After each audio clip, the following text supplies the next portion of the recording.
దేవుని పరిశుద్ధనామ స్తోత్రములు. ప్రభువైన యేసుక్రీస్తు నామములో మీ అందరికీ శుభములు తెలియజేస్తున్నాను. యేసయ్య ఆశీర్వాద కృపా సన్నిధి ఈ కార్యక్రమంలోనికి మీరు అందరూ విచ్చేసినందుకై ప్రభువైన యేసుక్రీస్తు నామములో మిమ్మల్ని అందరినీ ప్రేమతో ఆహ్వానిస్తున్నాను. ప్రభునందు ప్రియమైన దేవుని బిడ్డారా, ఈ సందర్భంలో దేవుడు మనకిచ్చిన ఒక ప్రత్యేకమైన అంశం ఏంటంటే, రాబో ఉగ్రతను నుండి తప్పించుకుని వారు ఎవరు, రాబో ఉగ్రత నుండి తప్పించుకుని వారు ఎవరనే ఒక శ్రేష్టమైన అంశం ద్వారా దేవుడి దినమున మనతో మాట్లాడుచున్నారు. మనము పరిశుద్ధ గ్రంథము నుండి మత్తయి సువార్త 3వ అధ్యాయము 7వ వచనం మనం గమనించినట్లయితే, మరి బాప్తిసం ఇచ్చు యోహాను మొట్టమొదటి ప్రసంగం చేశాడు. దేవునికి స్తోత్రం. దేవుని బిడ్డారా, ఈ యొక్క సందర్భంలో మత్తయి సువార్త 3వ అధ్యాయం 7వ వచనం చదువుకుందాం. అతడు పరిసయ్యులలోను సద్దూకయులలోను అనేకులు బాప్తిసం పొందుట వచ్చి చూచి, సర్ప సంతానమా, రాబో ఉగ్రతను తప్పించుకొనుటకు మీకు బుద్ధి చెప్పిన వారెవరు, మారు మనసు తగిన ఫలములు ఫలించుడి. Praise the lord. హల్లెలూయా. ప్రభునందు ప్రియమైన దేవుని బిడ్డారా, మరి యోహాను ఒక ప్రవక్తగా ఈ లోకానికి వచ్చాడు. దేవునికి స్తోత్రం. అయితే ప్రభు మార్గము సిద్ధపరచుడి, ఆయన త్రోవలు సరాలము చేయడని అరణ్యములో మరి ఒక కేక వేయు శబ్దము యెషయా ముందుగానే ప్రవచించిన ఆ యొక్క ప్రవచనము నెరవేర్చినట్లుగా చూస్తున్నాం. పరలోక రాజ్యము సమీపించినది, మారు మనస్సు పొందండి. దేవునికి స్తోత్రం. ఆ సందర్భంలో ఈ యోహాను భక్తుడు, దేవుని బిడ్డారా, యోర్దాను అనే ప్రాంతంలో ఆ నదీ తీరములో ఉండి ఆయన ప్రార్థన చేస్తున్నాడు. మరి సమరయ నుండి, యెరూషలేము నుండి, యూదయ అనేక ప్రాంతాల నుండి వారు పాపములు ఒప్పుకొనొచ్చు కొందరు జనులు ఆ సమయంలో అక్కడ బాప్తిసం పొందడానికి వచ్చినట్లుగా మనం చూస్తున్నాం.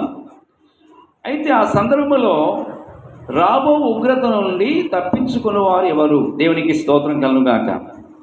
దేవుని బిడ్డలారా, ఈ లోకములో అనేక మంది అనేక విధాలుగా మరి వారి యొక్క జీవితంలో అనేకమైన శ్రమలు, అనేకమైన కష్టాలు, అనేకమైన ఇబ్బందులు ఎదుర్కొంటున్నారు. దేవునికి స్తోత్రం. ఆది కాండములో మనం చూసినట్లయితే 6వ అధ్యాయములో అక్కడ నోవాహు భక్తుని గురించి రాయబడినది. నోవాహు ఆ తరములో నీతిమంతుడుగా ఉన్నాడు, దేవుని యందు భయభక్తులు కలిగి ఉన్నాడు, మరి ఎంతో విశ్వాసము కలిగి ఉన్నాడు. ఈ నోవాహు ఫ్యామిలీ ఎంతమంది అంటే 8 మెంబర్స్, 8 మంది అండి. ఆ తరములో నోవాహు చాలా నీతిమంతుడుగా ఉన్నాడు. అయితే దేవుడు ఒక రోజున నోవాహుతో మాట్లాడుతూ ఉన్నాడు.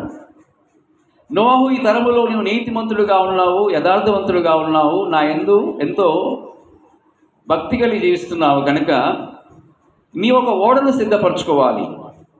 ఈ తరములో ఉన్న ప్రజల యొక్క జీవితాలు చూసినట్లయితే దేవుని భయము లేకుండా, భక్తి లేకుండా, విశ్వాసము లేకుండా జీవిస్తున్నారు. అయితే నేను ఒక తీర్పు తీర్చబోతున్నాను, జలప్రలయాన్ని పంపించబోతున్నాను. ఆ జలప్రలయం నుండి తప్పించబడటానికి నీ కుటుంబం కొరకు, నీ కొరకు ఒక ఓడను సిద్ధపరచుకోమని దేవుడు చెప్పాడండి. దేవునికి స్తోత్రం. అయితే ఆ సందర్భంలో దేవుడు చెప్పిన మాట ప్రకారము, దేవుడిచ్చిన ప్రణాళిక ప్రకారము, దేవునికి స్తోత్రం, ఒక ఓడను సిద్ధపరచుకున్నాడు. ఆ యొక్క ఓడ 3 అంతస్తులుగా ఆయన కట్టించాడు. అయితే దాదాపు 120 సంవత్సరాలు దేవుని యొక్క వాక్యాన్ని బోధించాడు. బోధించినప్పటికి కూడా అక్కడ ప్రజలు దేవుని యొక్క వాక్యాన్ని విన్నారు కానీ గ్రహించలేదు, అనుసరించలేదు. దేవుని యొక్క భయం లేకుండా, భక్తి లేకుండా, విశ్వాసం లేకుండా వారు బ్రతుకుతూ ఉన్నారు. కనుక దేవునికి చాలా కోపం వచ్చింది. దేవునికి స్తోత్రం. 120 సంవత్సరాలు దేవుడు వెయిట్ చేశాడు. అయితే అయినప్పటికీ దేవుని ప్రేమను, దేవుని యొక్క కనికరాన్ని, దేవుని కృపను అర్థం చేసుకోలేకపోయారండి ఆ యొక్క నోహు తరములో ఉన్న ప్రజలు. దేవునికి స్తోత్రం. అయితే దేవుని మహాకృపను బట్టి మనం గమనించినట్లయితే నోవాహు ఒక ఓడను సిద్ధపరచుకున్న తర్వాత కాలము సమీపించినది కనుక దేవుని చిత్త ప్రకారముగా ఆ యొక్క ఓడలోనికి నోవాహు కుటుంబం అంతా ప్రవేశించిన తర్వాత జత జతలుగా పక్షులను, జంతువులను ఆ లోపల ప్రవేశించిన తర్వాత ఆ ఓడ యొక్క మరి తలుపు దేవుడు మూసివేశాడు. దేవునికి స్తోత్రం కలుగుగాక. గమనించండి, కొన్ని సందర్భాల్లో మనము అనేక రకాలైన వార్తలు వింటూ వస్తున్నాం. ఈ ప్రపంచంలో కొన్ని ప్రాంతాల్లో అప్పుడప్పుడు మరి వరదల వలన, తుఫాను వలన అనేక మంది ఆ యొక్క వరదల వలన ఆస్తి నష్టము, ప్రాణ నష్టం జరుగుతున్నట్లుగా మనం వార్తలు వింటూ ఉంటాం. దేవునికి స్తోత్రం. అదొక రకమైన ఒక ఉగ్రత అని చెప్పుకోవచ్చు. దేవుని చిత్తము లేకుండా, దేవుని యొక్క చిత్తము లేకుండా ఎక్కడ కూడా ఏది కూడా జరగదు. ఆయన చిత్తము, ఆయన సంకల్పానుసారంగానే దేవుడు ఏం చేస్తాడంటే అక్కడక్కడ కొందరిని, కొన్ని ప్రాంతాలను, కొన్ని దేశాల్లో ఉన్న ప్రజలను, కొన్ని రాష్ట్రాల్లో ఉన్న ప్రజలను, కొన్ని ప్రాంతాల్లో ఉన్న ప్రజలను తీర్పు తీస్తూ ఉంటాడు. అది ఒక రకమైన తీర్పు, గమనించండి. అయితే ఒక సందర్భంలో మరి లోతు అనే కుటుంబం ఉంది. సొదొమ పట్టణములో నివాసము కలిగి ఉన్నారు. దేవునికి స్తోత్రం. ఆ యొక్క లోతు కుటుంబములో మరి లోతును కాపాడు కొరకై, దేవునికి స్తోత్రం, అబ్రహాముతో దేవుడు మాట్లాడుతున్నాడు. నేను సొదొమ పట్టణాన్ని నాశనం చేయబోతున్నాను. అబ్రహాము దేవుని యందు చాలా విశ్వాస వీరుడుగా ఉన్నాడు, ప్రార్థనా వీరుడుగా ఉన్నాడు, దేవుని యొక్క సన్నిధి వెతికేవాడిగా ఉన్నాడు. ఎవరైతే దేవుని ప్రత్యక్షతను కలిగి ఉంటారో, ఎవరైతే దైవ దర్శనం కలిగి జీవించాలని ఇష్టపడతారో, అట్టి వారి యొక్క జీవితంలోనికి, వారి కుటుంబాల్లోనికి దేవుని ప్రత్యక్షత తప్పనిసరిగా వస్తుంది. నీతిమంతులకు తెలియకుండా, పరిశుద్ధులకు తెలియకుండా, ప్రార్థనా వీరులకు తెలియకుండా ఏది కూడా దేవుడు జరిగించడండి. అయితే దేవుడు ఒక దినమున మాట్లాడుతున్నాడు అబ్రహాముతో. ఎందుకంటే అబ్రహాము నీతిమంతుడుగా ఉన్నాడు, విశ్వాసును బట్టి నీతిమంతుడుగా తీర్చబడ్డాడు. అనేక మంది భక్తులు, విశ్వాస వీరులు, పరిశుద్ధులు, దేవుని బిడ్డలారా, హానోక్ అనే భక్తుడు, దేవునికి స్తోత్రం, విశ్వాసును బట్టి నీతిమంతుడుగా తీర్చబడ్డాడు. కారణం ఏంటంటే ఆయన దేవునితో నడిచాడు. ప్రతిరోజు కూడా దేవుని సన్నిధిలో అబ్రహాము దేవుని యొక్క ప్రత్యక్షతను కలిగి ఉన్నాడు. అయితే ఒక రోజున దేవుడు మాట్లాడుతున్నాడు, నేను సొదొమ పట్టణాన్ని అగ్ని వర్షం పంపించబోతున్నాను. ఎటువంటి వర్షం అండి? అగ్ని గంధకాలు, అగ్నితో దహించబోతున్నాను ఆ పట్టణం. వెంటనే అబ్రహాముకి చాలా బాధ కలిగింది. ఎందుకంటే తన తమ్ముడు అక్కడ ఉన్నాడు. ఎవరు? లోతు. దేవునికి స్తోత్రం. అయితే వారు అన్నదమ్ముల పిల్లలు. లోతు తన రక్త సంబంధి అక్కడ ఉన్నాడు. వెంటనే దేవుణ్ణి అడుగుతున్నాడు, అక్కడ నా సోదరుడు లోతు ఉన్నాడు అనేసి జ్ఞాపకం చేస్తున్నాడు. 50 మంది ఉంటే రక్షిస్తావా? 40 మంది ఉంటే రక్షిస్తావా? 30 మంది, అలా దేవుడితో మాట్లాడుతూ ఉన్నాడు. దేవునికి స్తోత్రం. అయితే దేవుని మహాకృపను బట్టి, అబ్రహాము యొక్క ప్రార్థనా జీవితాన్ని బట్టి, అబ్రహాము యొక్క ప్రేమను బట్టి, దేవునికి స్తోత్రం, ఆ లోతు కుటుంబం దగ్గరికి దేవుని బిడ్డలను పంపిస్తాడు. దేవునికి స్తోత్రం. అయితే మీరు ఈ పట్టణమును ఖాళీ చేసి వెళ్ళిపోవాలనేసి అక్కడ ముగ్గురు వెళ్ళి చెప్తూ ఉంటే, ఎందుకంటే ఈ పట్టణమును నాశనం కాబోతుంది. ఎందుకంటే ఈ సొదొమ పట్టణం యొక్క ప్రజల యొక్క జీవితాలు చూసినట్లయితే చాలా దుర్మార్గంగా ఉన్నారు, త్రాగుబోతులుగా ఉన్నారు, తిరుగుబోతులుగా ఉన్నారు, దేవుని భయం లేకుండా జీవిస్తున్నారు. కనుక దేవుని కోపం ఈ సొదొమ పట్టణం మీద నిలిచి ఉన్నది.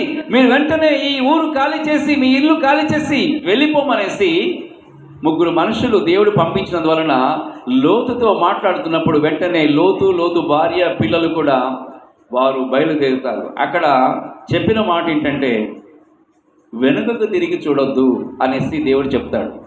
అయితే కొంత దూరం వెళ్ళిన తర్వాత దేవుని బిడ్డారా, లోతు భార్య ఏం చేస్తుందంటే వెనుకకు తిరిగి చూస్తుంది.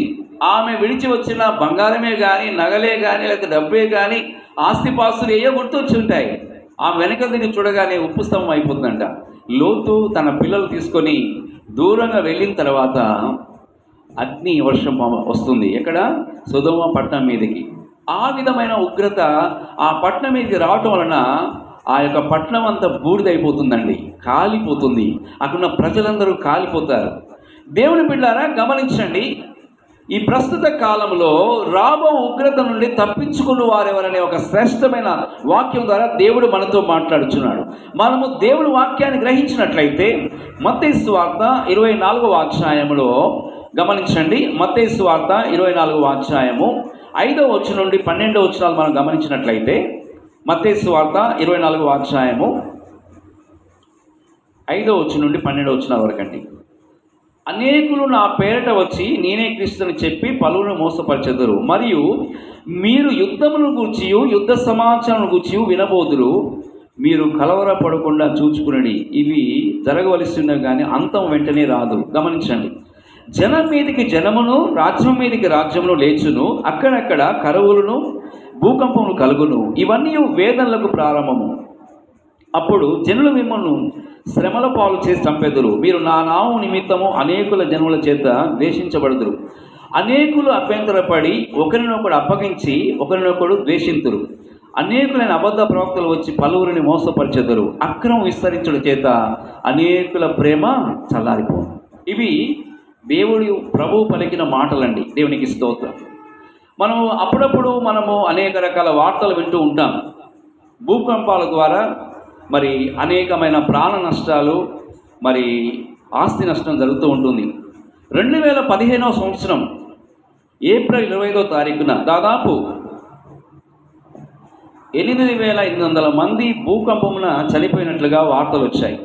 మే నెల 12వ తారీఖు 2013లో కూడా దాదాపు 2,030 మంది భూకంపం వల్ల చనిపోయారు అనేసి మనం గమనిస్తున్నాం. ఒక సందర్భంలో నేపాల్లో కూడా భూకంపం రావటం ద్వారా దాదాపు 9 లక్షల కట్టడాలు, భవనాలు కూలిపోయాయండి భూకంపం వలన. గమనించండి, అనేక రకాలైన వార్తలు మనం వింటున్నాం. అక్కడక్కడ అప్పుడప్పుడు ఈ యొక్క భూకంపం ద్వారా దేవుని యొక్క ఉగ్రత వస్తూనే ఉంది. దేవుని యొక్క తీర్పు గురైపోయి అనేక మంది, కొన్ని లక్షల మంది ప్రజలు, కొన్ని వేల మంది ప్రజలు, కొన్ని వందల మంది ప్రజలు ప్రాణాలు పోగొట్టుకుంటున్నారు. ఆస్తిని కోల్పోతున్నారు. వాళ్ళు కట్టుకున్న భవనాలు ఏమైపోతున్నాయి? కూలిపోతున్నాయి. ఇది కారణం ఏంటంటే దేవుని చిత్తము ఎక్కడ ఏం జరగాలో అది జరిగి తీరుతుందండి. ఈ సందర్భంలో మనం గమనించాల్సిన ఒక సత్యం ఏంటంటే, మరి ఇలా ఏంటండి, భూకంపాల ద్వారా, వరదల వలన, తర్వాత ఈ అనేక రకాలుగా దేవుని యొక్క ఉగ్రత దేవుడు పంపిస్తున్నాడు.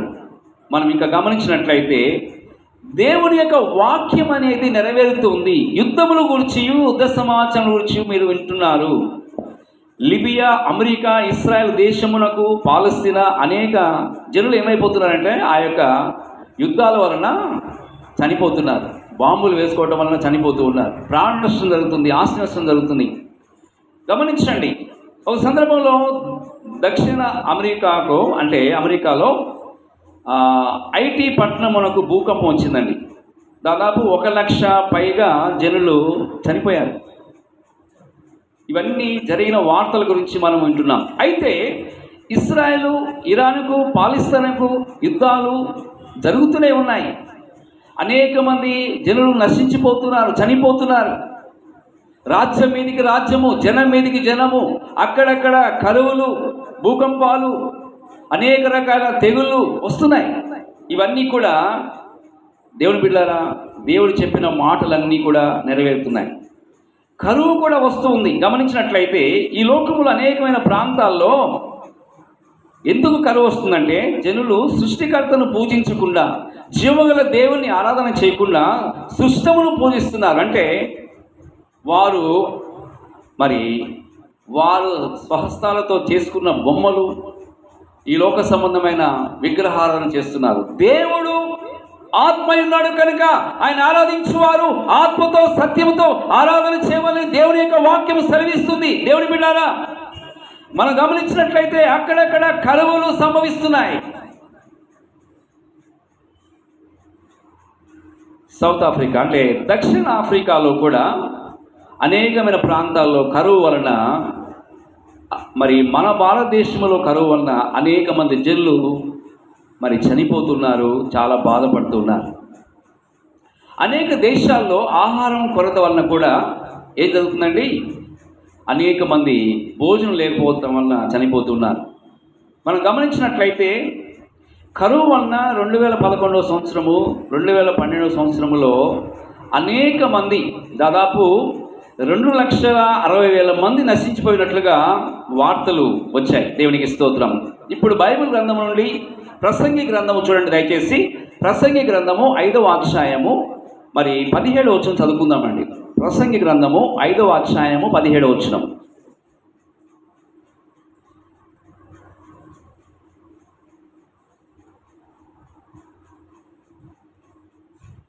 ఇదియు మనసునకు ఆయాసకరమైనదే. తన దినములన్నీ అతడు చీకటిలో భోజనం చేయును, అతనికి వ్యాకులమును రోగమును అసహ్యమును కలుగును. అనేక ప్రాంతాల్లో కరువు వలన, అనేక రకాలైన రోగాల వలన అనేక మంది ఈ లోకంలో చనిపోతున్నారు. మనము వైరస్ అంటే కరోనా వైరస్ కాలంలో మన యొక్క జీవిత విధానాలు ఎలా ఉన్నాయో మనకు తెలుసు. దేవునికి స్తోత్రం. ఈ కరోనా వైరస్ వచ్చినప్పుడు దాదాపు కొన్ని కోట్ల మంది ప్రపంచవ్యాప్తంగా, మన దేశంలోనూ ఇతర దేశాల్లో కూడా మరి ఎంతోమంది, కొన్ని కోట్ల మంది అండి చనిపోయారు. మనకు తెలిసిన వారు చనిపోయారు, మన ఇరుగు పొరుగు వారు చనిపోయారు. దేవుని మహాకృపను బట్టి మనం బ్రతికి ఉన్నాం. ఈ రోజు వరకు దేవుని బిడ్డలారా, మీరు నేను ఆయుష్తో ఉన్నామంటే, ఆరోగ్యంగా ఉన్నామంటే అది దేవుని యొక్క ఉచితమైన కృప అండి. ఆ కరోనా కాలములో, ఆ వైరస్ కాలంలో ఒకరింటికి ఒకరు వెళ్లకుండా, ప్రయాణాలు చేయకుండా ఎక్కడి వారు అక్కడే స్తంభించిపోయారు. ఆ వైరస్ ఒకరి నుంచి ఒకరికి వస్తుందేమో అనేసి ఎన్నో జాగ్రత్తలు మనము తీసుకున్నాం. మరి ఎన్నో జాగ్రత్తలు, మాస్క్ పెట్టుకోవటం, ఎన్నో రకాలైన జాగ్రత్తలు తీసుకున్నాం. అయినప్పటికీ కొంతమంది పెద్ద పెద్ద గొప్పవారు, వారి యొక్క ఆస్తి, వారికి ఉన్న డబ్బు, వారికి ఉన్న పలుకుబడి వారిని రక్షించలేకపోయింది. ఎంతోమంది, కోట్ల మంది ప్రజలు ఆ వైరస్, కరోనా వైరస్లో, ఆ తెగులు వల్ల చనిపోయారు. అది కూడా దేవుని యొక్క ఉగ్రత అని చెప్పుకోవచ్చు. అవును బిడ్డలారా, దేవుని బిడ్డలారా గమనించండి. దేవుని యొక్క వాక్యంలో ఇక్కడ మనం గమనించినట్లయితే అనేకమైన తెగుళ్ళు, అనేకమైన భూకంపాలు, కరువులు, ఇవన్నీ కూడా ప్రభు రాకడ సూచనలు అని చెప్పుకోవచ్చు. దేవుని యొక్క వాక్యంలో మనం చూసినట్లయితే పరిశుద్ధాత్మ దేవుడు మనతో మాట్లాడుచున్నాడు. అనేకమైన వ్యాధుల వలన కూడా అనేక మంది చనిపోతున్నారు. దాదాపు దేవుని బిడ్డలారా, ఎబోలో అనే ఒక వ్యాధి సుమారు 10,000 మంది మరణించినట్లుగా వార్తలు వచ్చాయి. మరి ఈ డాక్టర్స్ వలన కూడా ఈ వ్యాధులు స్వస్థపరచలేకపోయారు. స్వైన్ ఫ్లూ అనే ఒక వ్యాధి వలన దాదాపు, దేవునికి స్తోత్రం, మరి కొన్ని వేల మంది ప్రజలు చనిపోయినట్లుగా దేవుని యొక్క వాక్యములో మరి మనం గమనిస్తున్న వాక్యములు నెరవేరుతున్నాయి. దేవునికి స్తోత్రం. ఇక క్యాన్సర్ అనే వ్యాధి అండి. ఇవన్నీ కూడా దేవుని ఉగ్రత, దేవుని యొక్క తీర్పు. అయితే క్యాన్సర్ అనే వ్యాధి వలన కూడా అనేక మంది, అనేకమైన ప్రాంతాలకు విస్తరించడం వలన అనేక మంది చనిపోతున్నారు. దాదాపు సంవత్సరంకు 9 మిలియన్ల జనులు క్యాన్సర్ ద్వారా, క్యాన్సర్ అనే వ్యాధి వలన ఏంటండి చనిపోతున్నారు. సంవత్సరానికి ఎంతమంది అండి? 9 మిలియన్లు. ఇవన్నీ కూడా లెక్కలు కట్టి చెప్పిన వార్తలండి. దేవునికి స్తోత్రం. దేవుని బిడ్డలారా, క్యాన్సర్ వలన కూడా చనిపోతున్నారు. ఇంకొకటి ఎయిడ్స్ వ్యాధి వలన కూడా చనిపోతున్నారు. ఈ ఎయిడ్స్ వ్యాధికి పరిపూర్ణమైన స్వస్థత దేవుడి వాళ్ళు తప్ప ఏ మెడిసిన్ కూడా మనకు లేదు. అయితే దేవుని మహాకృపను బట్టి ఈరోజు మనం బతికున్నామంటే దేవుని కృప. ఈ ఎయిడ్స్ వ్యాధి వలన దాదాపు 78% మంది ప్రజలు ఈ వ్యాధి సోకి మరణిస్తున్నట్లుగా మనం గమనిస్తున్నాం. మరి ఢిల్లీ ప్రాంతంలోనూ, మరి అనేకమైన ప్రాంతాల్లో డెంగ్యూ వ్యాధి వలన కూడా అనేక మంది కష్టపడుతున్నారు, అనేక మంది మరణిస్తున్నారు. దాదాపు డెంగ్యూ వ్యాధి వలన 12,500 మంది చనిపోయినట్లుగా వార్తలు వచ్చాయి. వారందరికంటే మనం గొప్పవారిమి కాదు. దేవుని బిడ్డలారా, ఒకసారి మనం ఆలోచన చేద్దాం. దేవునికి స్తోత్రం. ఉగ్రత నుండి, దేవుని యొక్క ఉగ్రత నుండి తప్పించుకుని వారెవరు? ఇటువంటి పరిస్థితులలో మన యొక్క జీవితం ఎలా ఉన్నదో ఒకసారి మనం ఆలోచన చేయాలి. మలేరియా అనే వ్యాధి వలన కూడా అనేక మంది జనులు కష్టపడుతున్నారు. మరి సర్వేలో దాదాపు మలేరియా అనే వ్యాధి వలన దాదాపు 4,38,000 మంది చనిపోయినట్లుగా వార్తలు వచ్చాయి. దేవుని బిడ్డలారా, ఇదంతయు దేవుని యొక్క ఉగ్రత కనబడుచున్నట్లుగా మనం చూస్తున్నాం. కారణం దేవుని భయం లేకపోవడం వలన, దేవుని యొక్క సన్నిధిలో మారు మనసు పొందకుండా, బాప్తిసం పొందకుండా, పరిశుద్ధాత్మ చేత అభిషేకించబడకుండా, ఒక పరిశుద్ధమైన జీవితం చేయకుండా, ఒక జయ జీవితం కలిగి జీవించకుండా, దేవుని భయం లేకపోవడం వల్ల అనేక మందికి దేవుని యొక్క తీర్పు వస్తుంది. అనేకమైన దేశాలకు, అనేకమైన రాష్ట్రాలకు, అనేకమైన ప్రాంతాల్లో ఉన్న ప్రజలకు దేవుడు తీర్పు తీస్తున్నాడు. ఎక్కడైతే దేవునికి తిరుగుబాటు చేయుచులుగా ఉంటారో ఆ ప్రాంతాలను దేవుడు ఏం చేస్తున్నాడు? తీర్పు తీస్తున్నాడు. ఈ దినాల్లో మన దేశంలో, మన కుటుంబాల్లో ఏదైనా ఉగ్రత కానీ ఏదైనా తీర్పుకు గురైనట్లయితే ఒకసారి మనం ఆలోచన చేసుకొని మన జీవితాన్ని దేవునికి అప్పగించుకుందాం. దేవుని ఉగ్రత నుండి ఎలాగూ మనం తప్పించగలుగుతాం?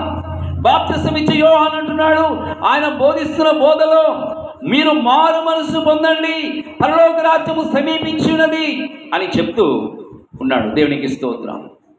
ఈ సందర్భంలో దేవుని పిల్లారా, మన పాపముల విషయమై మనము దేవునికి విరోధమైన కార్యాలు ఏమైనా ఉన్నట్లయితే మన జీవితంలో వాటిని విడిచిపెట్టి మనము దేవునికి దగ్గర అవ్వాలి. దేవునికి స్తోత్రం. మన పాపములను బట్టి మనం పశ్చాత్తాపడి దేవుని సన్నిధిలో ప్రార్థన చేసినట్లయితే, దేవుని సన్నిధిలో మనల్ని మనం తగ్గించుకొని యేసు ప్రభు రక్తములో మనం కడగబడినట్లయితే, మన జీవితం దేవునికి అప్పగించినట్లయితే దేవుడు ఉగ్రత నుండి మనం తప్పిస్తాడు. హల్లెలూయా. దేవుని బిడ్డలారా, యేసు క్రీస్తు ప్రభువారు ఆయన మరి శిలువ పైన రక్తమును చిందించి మన పాపముల కొరకై, మన అపరాధముల కొరకై ఆయన సిలువేయబడి లోక పాపములు మోసుకొని పోవు దేవుని గొర్రెపిల్లగా మన పాప భారాన్ని భరించాడు. దేవునికి స్తోత్రం. మనం రక్షించడం కొరకే ఆయన ఎందుకు తన ప్రేమను చూపించాడు? ఎందుకు శిలువ శ్రమలను చూపించాడు? ఎందుకు ఆయన గాయపరచబడి ఉన్నాడంటే మనలందరినీ కూడా ఆ యొక్క ఉగ్రత నుండి తప్పించడానికి, తీర్పు నుండి తప్పించడానికి. దేవునికి స్తోత్రం. దేవుని వాక్యములో మనం గమనించినట్లయితే రోమీయులకు రాసిన పత్రిక చూడండి దయచేసి 5వ అధ్యాయము 9వ వచనం చదువుకుందాం. రోమీయులకు రాసిన పత్రిక 5వ అధ్యాయము 9వ వచనం. కాబట్టి ఆయన రక్తం వలన ఇప్పుడు నీతిమంతులముగా తీర్చబడి మరింత నిశ్చయముగా ఆయన ద్వారా ఉగ్రత నుండి రక్షించబడతాము. హల్లెలూయా. దేవునికి స్తోత్రం. యేసు ప్రభు రక్తము ద్వారా మనకు విడుదల కలుగుతుంది, విమోచన కలుగుతుంది. ఒకే ఒక మార్గం ఉందండి. ఉగ్రత నుండి తప్పించబడాలంటే, దేవుని తీర్పు నుండి తప్పించబడాలంటే యేసు క్రీస్తు యొక్క రక్తమే మనకు ఆధారం. నిబంధన రక్తము, పరిశుద్ధమైన రక్తము, విమోచించే రక్తము, పరలోక రాజ్యానికి నడిపించే రక్తమే యేసయ్య రక్తం. యేసు రక్తము ప్రతి పాపము నుండి మనల్ని పవిత్రులుగా చేస్తుంది. మనము మన పాపములు ఒప్పుకున్నట్లయితే ఆయన నమ్మదగిన వాడు, నీతిమంతుడు కనుక ఆయన మన పాపములు క్షమించి సమస్త దుర్నీతి నుండి మనల్ని పవిత్రులుగా చేస్తున్నారు. హల్లెలూయా, హల్లెలూయా. కాబట్టి యేసు ప్రభు రక్తము ద్వారా మనము నీతిమంతులం అవుతున్నాం, పరిశుద్ధులుగా మార్చబడుతున్నాం. మన దోషములు, మన పాపములు ఎప్పుడైతే ఒప్పుకుంటున్నామో ప్రభు ఏం చేస్తున్నాడు? మన దోషములు, మన పాపములు క్షమించి యేసు ప్రభు తన రక్తం ద్వారా మనల్ని ఏం చేస్తున్నాడండి? నీతిమంతులుగా, పరిశుద్ధులుగా ప్రభు మారుస్తున్నాడు. దేవునికి స్తోత్రం. దేవుని బిడ్డలారా, ప్రభు యేసు క్రీస్తు వారు ఆయన శిలువ పైన మరణించి మన నిమిత్తము అమూల్యమైన రక్తమును చెందించాడు. దేవునికి స్తోత్రం. అంటే లోకములో ఉన్న మరి సాతాను యొక్క బంధకాల నుంచి విడిపించడానికి, సమస్యల నుంచి విడిపించడానికి దేవుని యొక్క కృప మనతో ఉన్నది. దేవునికి స్తోత్రం. కాబట్టి మన యొక్క అనుదిన జీవితంలో, ఆత్మీయ ప్రయాణంలో ఉన్న మనము దేవుడు మనకిచ్చిన రక్షణ మనం జాగ్రత్తగా కాపాడుకుంటూ విశ్వాస సంబంధమైన మంచి పోరాటం మనం పోరాడుదాం. దేవుని బిడ్డలారా, దేవునికి స్తోత్రం. ఇక్కడ 4 రకాలైన ఆశీర్వాదములు దేవుడు మనకి ఇచ్చాడు. మరి మానవులందరి కొరకు మరి పాపములను విడిపించడానికి యేసు ప్రభు ఆయన తన స్వరక్తమును చిందించి సంఘమును స్థాపించాడు. గమనించండి, మన యొక్క పాపములు క్షమించబడాలంటే ఈ లోకంలో కొంతమంది ఏం చేస్తున్నారంటే, కొంతమంది దేవుళ్ళుగా పూజలు చేస్తున్నారు, దేవతలని పూజలు చేస్తున్నారు, జంతువు బలులు అర్పిస్తున్నారు. కనుక వాటి వలన మనకు విమోచన లేదు. దేవుని యొక్క వాక్యంలో చూసినట్లయితే, నేనే మార్గమును, నేనే సత్యమును, నేనే జీవమని యేసు క్రీస్తు ప్రభువారు ఆయన సెలవిచ్చున్నారు. యేసు ప్రభువారు ఆయన ఘోరమైన శ్రమలు అనుభవించి శిలువపై రక్తమును చిందించడం ద్వారా మనకు విమోచన, ఉగ్రత నుండి, తీర్పు నుండి మనం తప్పించబడుతున్నాం. హల్లెలూయా. కనుక దేవుని బిడ్డలారా, మనమందరము కూడా ఉగ్రత నుండి తప్పించబడడానికి పలు విధమైన ఘోరమైన శిలువలో ప్రభు ఏం చేశాడు? తన యొక్క రక్తమును చిందించాడు, గాయపరచబడి ఉన్నాడు. ఆయన ప్రేమను మనం అర్థం చేసుకోవాలి. మరి మనం నశించుకోవడం దేవుని చిత్తం కాదు, నరకానికి వెళ్ళడం దేవుని చిత్తం కాదు. పేతురు రాసిన మొదటి పత్రిక దయచేసి గమనించండి, 2వ అధ్యాయము. పేతురు రాసిన మొదటి పత్రిక 2వ అధ్యాయము 24వ వచనం చదివినట్లయితే,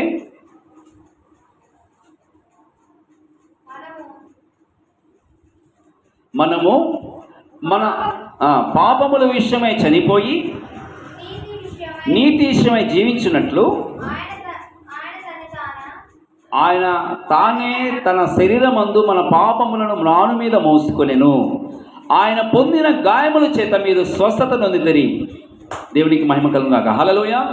యేసు క్రీస్తు ప్రభు యొక్క ఆయన గాయపరచబడడం ద్వారా మనకు స్వస్థత కలుగుతుంది. దేవుని బిడ్డలారా, మనము నీతిమంతులుగా తీర్చబడటానికి యేసు క్రీస్తు ప్రభు వారు ఆ యొక్క శిలువ పైన వేలాడబడి మనందరి కొరకు మన పాప భారాన్ని ప్రభు భరించాడు. దేవునికి స్తోత్రం. వ్యాధుల నుండి విడిపించడానికి ప్రభు భరించాడు. యెషయా గ్రంథము 53వ అధ్యాయము 5వ వచనం మనం గమనించినట్లయితే, యెషయా గ్రంథము గమనించండి, 53వ అధ్యాయము 5వ వచనం అండి. మన అతిక్రమ క్రియలు బట్టి అతడు గాయపరచబడెను, మన దోషులు బట్టి నలగొట్టబడెను, మన సమాధానమైన శిక్ష అతని మీద పడెను, అతడు పొందిన దెబ్బల చేత మనకు స్వస్థత కలుగుచున్నది. మనమందరము గొర్రెల వలె త్రోవ తప్పిపోతిమి, మనలో ప్రతివాడు తనకిష్టమైన త్రోవకు తొలగెను. యెహోవా మనందరి దోషములు అతని మీద మోపెను. గమనించండి ప్రియులారా, ఇక్కడ దేవుని వాక్యంలో మనం చూసినట్లయితే మన అతిక్రమ క్రియలు బట్టి యేసు ప్రభువారు ఆయన గాయపరచబడి ఉన్నాడు, మన దోషులు బట్టి ఆయన నల్లగొట్టబడి ఉన్నాడు. అంటే మనం పొందిన శిక్ష యేసు ప్రభువారు ఆయన శిలువ పైన పొంది ఉన్నారండి. ప్రపంచంలో ప్రతి ఒక్క మానవుని దేవుడు ప్రేమిస్తున్నాడు. ఏ ఒక్కరు కూడా తీర్పుకు గురి కాకూడదని, ఉగ్రత పాలు కాకూడదనే దేవుడు మనకు ఆయుష్నిచ్చాడు, ఆరోగ్యాన్ని ఇచ్చాడు. ఇంతవరకు దేవుడు మనల్ని కాపాడుతూ ఉన్నాడు. దేవుని బిడ్డలారా, మీరు ఏ స్థితిలో ఉన్నా సరే యేసు క్రీస్తు ప్రభువారు ఆయన మిమ్మల్ని ప్రేమిస్తూ ఉన్నాడు. దేవునికి స్తోత్రం. మనము అనేక రకాలైన వార్తలు వింటూ వస్తున్నాం. ఉగ్రత నుండి తప్పించుకున్న వారెవరు? ఉగ్రత నుండి తప్పించుకున్న వారెవరు? దేవునికి స్తోత్రం. అనేక భూకంపాలు, తెగుళ్ళు, అనేక రకాల వైరస్లు, క్యాన్సర్ అని, మరి ఎయిడ్స్ వ్యాధని, అనేక రకాలైన వ్యాధులతో అనేక మంది చనిపోతున్నట్లుగా మనం వింటూ వస్తున్నాం. దేవుని బిడ్డలారా, ఎవరైతే పరిశుద్ధులుగా జీవిస్తారో, ఎవరైతే నీతిమంతులుగా జీవిస్తారో వారు దేవుని యొక్క మహిమలోనికి వెళ్ళబోతున్నారు. హల్లెలూయా. ఒక మహిమ గల రాజ్యం అనేది ఒకటి ఉంది. సీయోను యొక్క పరిశుద్ధ స్థలం, ఒక నూతన యెరూషలేము యొక్క పరిశుద్ధ పట్టణము దేవుడు ఆయన ఏర్పరిచి ఉన్నాడు. దేవుని రాజ్యము భోజనము పానము కాదు, కానీ నీతియు సమాధానము పరిశుద్ధాత్మ యందలి ఆనందమైనది. మీ హృదయములను కలవరపడనీయుడి, దేవుని యందు విశ్వాసం ఉంచున్నారు, నా యందు విశ్వాసం ఉంచుడి. నా తండ్రి ఇంట అనేకమైన నివాసములు కలవు. లేనిల మీతో చెప్పుదును, నీ స్థలము సిద్ధపరచ వెలుచున్నాను. నేనుండు స్థలములో మీరును ఉండులాగిన మరల వచ్చి మిమ్మలను తీసుకొని పోదును. దేవుని బిడ్డలారా, ఈ లోకం అనేది మనకి శాశ్వతం కాదు. అవునండి. అయితే ఒక మహిమగల రాజ్యం అనేది ఒకటి ఉంది. అదే పరలోక పట్టణం, నూతన యెరూషలేము పరిశుద్ధ పట్టణం. ఆ పట్టణంలో దుఃఖము లేదు, వేదన లేదు, ఎటువంటి తెగులు ఉండవు, ఎటువంటి మరణం ఉండదు. దేవునికి స్తోత్రం. కనుక మనమందరము ఆ యొక్క మహిమగల రాజ్యంలోనికి, ఆ యొక్క పరిశుద్ధ స్థలంలోనికి, దేవుని యొక్క సన్నిధి కొరకు మనం సిద్ధపడాలి. అయితే చనిపోకముందు ప్రతి ఒక్కరూ కూడా మారు మనస్సు పొంది, నీటి ద్వారా బాప్తిసం పొంది, పరిశుద్ధాత్మ చేత అభిషేకించబడి ఒక ప్రత్యేకమైన జీవితము, ఒక పరిశుద్ధమైన జీవితము జీవించినట్లయితే మనం మహిమగల రాకడలో ఎత్తపడగలుగుతాం, ఆయన రాజ్యములకు చేరగలుగుతాం. కాబట్టి దేవుని ఉగ్రత నుండి తప్పించబడేవారెవరు? ఈ సమయంలో మనం ప్రభు సన్నిధిలో ప్రార్థన చేద్దాం. ప్రభువా, ఆ భయంకరమైన ఉగ్రతల నుండి, ఆ తీర్పుల నుండి, ఆ తెగుల నుండి, భూకంపాల నుండి, అనేకమైన వరదల నుండి, అనేకమైన మరి ప్రభా భయంకరమైన వ్యాధుల నుండి మమ్మల్ని తప్పిస్తుంతవరకు కాపాడుచున్నారు. మమ్మల్ని మీ యొక్క మహిమల రాజ్యం కొరకు మమ్మల్ని సిద్ధపరచుకో అని ప్రభా అని ప్రార్థన చేద్దాం. దేవుని బిడ్డలారా, విజయవంతమైన క్రైస్తవ జీవితం దేవుడు తప్పకుండా మనకు అనుగ్రహిస్తాడు. దేవునికి స్తోత్రం. జయించిన సంగమును సింహాసనం చేర్చుటకై, జయించిన సంగమును సింహాసనం చేర్చుటకై, జయ వీరుడేసు వచ్చును, తేజో కిరీటమును ఇచ్చును, జయ వీరుడేసు వచ్చును, కిరీటమును ఇచ్చును. జయ జీవితం ఈ భూమిలో చేయుటకు జయ వీరుడను గ్రహించెన్. జయ జీవితం పాప క్రియలను నశింపజేసి తన సారూప్యములు ఎదుగా,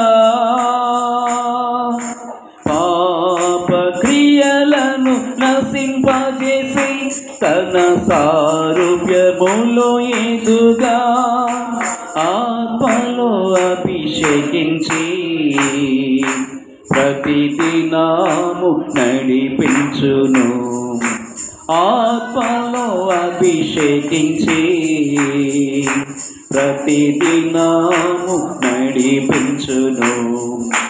జయ జీవితం ఈ భూమిలో చేయుటకు జయ వీరుడను గ్రహించు. ప్రార్థన చేసుకుందాం. ప్రభునందు ప్రియమైన దేవుని పిల్లారా, దేవుని యొక్క సన్నిధానములో మన జీవితాలు దేవునికి అప్పగించుకుందాం. ఒకవేళ మన జీవితంలో ఎక్కడైనా దేవునికి విరోధముగా జీవించామేమో, ప్రభువా నన్ను క్షమించమని వేడుకుందాం. ప్రభువా నన్ను పరిశుద్ధపరచు, నీ స్వరూపముగా నన్ను మార్చు నాయన, నీ పోలికగా నన్ను మార్చు, నీ పరిశుద్ధ రక్తములో నా హృదయాన్ని కడుగు ప్రభువా, నన్ను పరిశుద్ధపరచు నాయన. అవును ప్రభువా, నీవు నా కొరకు నా దోషములు నా పాపములను విడిపించడానికి, శాపాన్ని తొలగించడానికి, నరకం నుండి తప్పించడానికి, అగ్నిగుండం నుండి తప్పించడానికి ప్రభువా ఈ లోకంలోకి వచ్చిన ఆయన సిలువ రక్తం కార్చి ప్రాణం పెట్టి ఉన్నావు. ప్రేమామయుడు నాయన, కరుణామయుడివి. నీ ప్రేమ ఎంతో విలువైనది తండ్రి. దేవుడిచ్చిన ఈ సమయంలో దేవుని పిల్లారా, ప్రభు ప్రేమను జ్ఞాపకం చేసుకొని, ప్రభా నీవు నన్ను జ్ఞాపకం చేసుకో, ప్రభా నా కుటుంబాన్ని జ్ఞాపకం చేసుకో, దేవా నా జీవితాన్ని ఒక్కసారి జ్ఞాపకం చేసుకో నాయన. నీ ఉగ్రత నుండి మేము తప్పించబడాలి, నీ తీర్పు నుండి తప్పించబడాలి నాయన. మా జీవితంలో మీ కృపాక్షేమమే మాకు కావాలి నాయన. ఏ తెగులు నీ గుడారమును సమీపించదని వాగ్దానం ఇస్తున్నా. మేము బ్రతుకుదలన్నీ కూడా మీ కృపాక్షేమమే కావాలని కోరుకుంటున్నాం నాయన. మమ్మల్ని మీ రాజ్యం కొరకు, మీ మహిమల రాకడకు తండ్రి మమ్మల్ని పరిశుద్ధపరచమని ప్రార్థన చేద్దాం. మనం మన పాపములు ఒప్పుకున్నట్లయితే ఆయన నమ్మదగిన వాడు, నీతిమంతుడు కనుక ఆయన మన పాపములు క్షమించి సమస్త దుర్నీతి నుండి మనల్ని పవిత్రులుగా చేస్తున్నారు. దేవుని బిడ్డలారా, అనేక మంది భూకంపాల వలన, వరదల వలన, తుఫాన్ల వలన, తెగుళ్ళ వలన, మరి మలేరియా వ్యాధని, ఎయిడ్స్ వ్యాధని, క్యాన్సర్ వ్యాధని, అనేక రకాల వ్యాధుల వలన, కరువు వలన, అనేక రకాల ఉపద్రవం వలన, ఆహార కొరత వలన అనేకమైన ప్రాంతాలు అనేక మంది, కొన్ని లక్షల మంది చనిపోతున్నారు. దేవుని బిడ్డలారా, దేవుని మహాకృపను బట్టి మనం ఈ రోజు వరకు బ్రతికున్నాం కనుక దేవుని సన్నిధిలో మనము ప్రార్థన చేద్దాం. ప్రభా నా హృదయంలో నీ ఆత్మతో నన్ను అభిషేకించు, నీ సమాధానం కావాలి ప్రభా మీరిచ్చే సంతోషం నాకు కావాలి. నీ పరిశుద్ధాత్మ చేత నన్ను బలపరచు నాయన. నన్ను స్థిరమైన మనస్సు నాకు దయచేయి ప్రభా తండ్రి. నా యొక్క తలంపులు నూతనపరచు ప్రభా, నా విశ్వాసాన్ని నూతనపరచు నాయన, నా ప్రార్థనా జీవితాన్ని నూతనపరచు దేవా. ఈ లోకములో అనేక మంది మీకు విరోధంగా జీవిస్తున్నారు. వారి వలె మేము జీవించకుండా దేవా మీకు ఇష్టలుగా మేము బ్రతుటకు కృపద ఇచ్చేయండి. ప్రార్థన చేసుకుందాం. మహాగణుడా, మహోన్నతుడా, కృపగల దేవా, దయగల తండ్రి, మీ ఘనమైన నామమున స్తోత్రం చెల్లిస్తున్నాం. మా ప్రభువా మీరు ఇచ్చిన ఈ ప్రశస్తమైన సమయం కొరకై స్తోత్రం.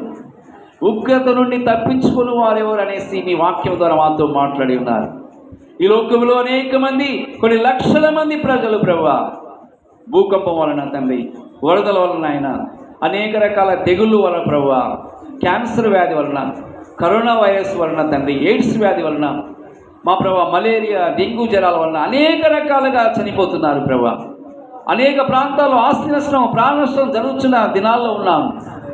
అవును ప్రభువా, మీ రాకడ సూచనలు జరుగుతున్నందుకు స్తోత్రం. మేము మీ యందు భయముతో, భక్తితో, విశ్వాసంతో జీవించిన కృప దయచేయండి, కృప దయచేయండి ఆయన. అయ్యా, ఈ వాక్యాన్ని ఎంతమంది అయితే వింటున్నారో ప్రభా, ఎంతమంది అయితే ఈ ప్రార్థనలు ఏకీపించి అన్నారు, ఏ ఒక్కరు కూడా ప్రభా మీ ఉగ్రత పాలు కాకుండా నాయన ఉగ్రత నుండి తప్పించబడాలని ప్రార్థన చేస్తున్నా. అయ్యా, జనులు చేసిన దోషములు, పాపములు క్షమించు ప్రభా. మేము చేసిన అపరాధములు, పాపములు క్షమించు వేడుకుంటున్నాం.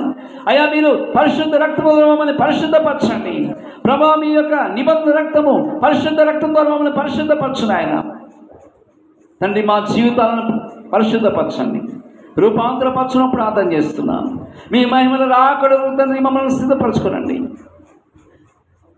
ఆర్భాటముతోనూ, ప్రధాన శబ్దముతోనూ, దేవుని పూరతోనూ ప్రభా, పరలోకం నుండి ప్రభా మీరు దిగి వచ్చినప్పుడు క్రీస్తు నందుండి మృతులైన వారు మొదట లేస్తారని మీ వాగ్దానాన్ని బట్టి స్తోత్రం, స్తోత్రం.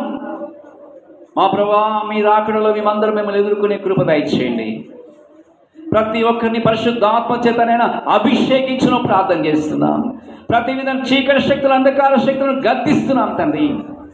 నాయన తండ్రి, నా యందు నిలిచిండుడి, మీ యందు నేను నిలిచి ఉంటానంటున్నావు తండ్రి ప్రభా. ప్రతి కుటుంబం, ప్రతి బిడ్డనైనా మీ యందు నిలిచిండకు సహాయం చేయండి. అపొస్తలుల బోధలోను, రొట్టె విరుచులోను, ప్రార్థన చేయడంలోను, సహవాసము నిలిచిండి ప్రభా. మేము మిమ్మల్ని ఎదుర్కొంటే కృప దయచేయండి ఆయన. మమ్మల్ని బలపరచును ఆయన. ఏ బిడ్డలైతే బలహీనులుగా వచ్చి ఉన్నారో, బలహీనులుగా ఉన్నారో తండ్రి, అటు బిడ్డలందరూ కూడా ప్రార్థన చేస్తున్నాం. వారి బలహీనతలను చెడిపించండి, వారికి ఉన్న వ్యాధులను చెడిపించండి, వారికి ఉన్న సమస్యలను చెడిపించండి, వారికి ఉన్న ఆర్థికమైన ఇబ్బందులను చెడిపించండి ఆయన. ఏ విషయ నిమిత్తమైతే మీ బిడ్డలు ప్రార్థన చేస్తున్నారో వారి ప్రార్థనకు జవాబు వచ్చును గాక. యేసు క్రీస్తు యొక్క నామములో ఆశీర్వాదాలు పొందుదురు గాక. దేవా, మీ కృప చేతనైనా ఆశీర్వదించండి, మీ కృప చేతనైనా అభివృద్ధులు నడిపించండి, మీ కృప చేత ప్రతి ఒక్కరిని మీ ఆత్మతో అభిషేకించి ఈ లోకములో సాక్షి బిడ్డలుగా నిలబెట్టుకొని ప్రార్థన చేస్తున్నాం.